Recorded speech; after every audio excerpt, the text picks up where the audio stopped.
Ezra 9. Ezra's prayer about intermarriage. After these things had been done, the leaders came to me and said, "The people of Israel, including the priests and the Levites, not kept themselves separate from the neighboring peoples with their detestable practices, like those of the Canaanites, Hittites, Perizzites, Jebusites, Ammonites, Moabites, Egyptians, and Amorites. They have taken some of their daughters as wives for themselves, and their sons, and have mingled the holy race with the peoples around them. And the leaders and officials have led the way in this unfaithfulness." When I heard this, I tore my tunic and cloak, pulled hair from my head and beard, and sat down appalled.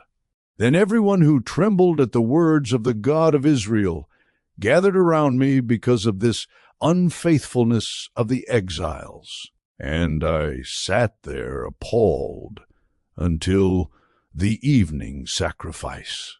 Then at the evening sacrifice I rose from my self-abasement, with my tunic and cloak torn, and fell on my knees with my hands spread out to the Lord my God, and prayed. "I am too ashamed and disgraced, my God, to lift up my face to you, because our sins are higher than our heads, and our guilt has reached to the heavens. From the days of our ancestors until now, our guilt has been great. Because of our sins, we and our kings and our priests have been subjected to the sword and captivity, to pillage and humiliation at the hand of foreign kings, as it is today. But now, for a brief moment, the Lord our God has been gracious in leaving us a remnant and giving us a firm place in his sanctuary. And so our God gives light to our eyes and a little relief in our bondage. Though we are slaves, our God has not forsaken us in our bondage. He has shown us kindness in the sight of the kings of Persia. He has granted us new life to rebuild the house of our God and repair its ruins, and he has given us a wall of protection in Judah and Jerusalem. But now, our God, what can we say after this? For we have forsaken the commands you gave through your servants the prophets, when you said, 'The land you are entering to possess is a land polluted by the corruption of its peoples.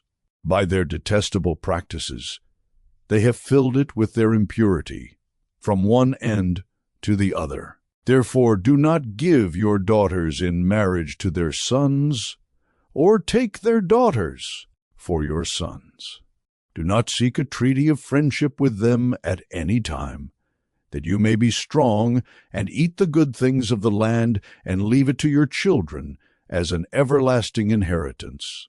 What has happened to us is a result of our evil deeds and our great guilt, and yet, our God, you have punished us less than our sins deserved, and have given us a remnant like this. Shall we then break your commands again, and intermarry with the peoples who commit such detestable practices?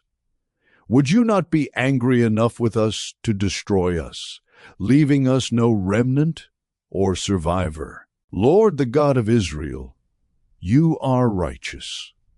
We are left this day as a remnant. Here we are before you in our guilt, though because of it, not one of us can stand in your presence.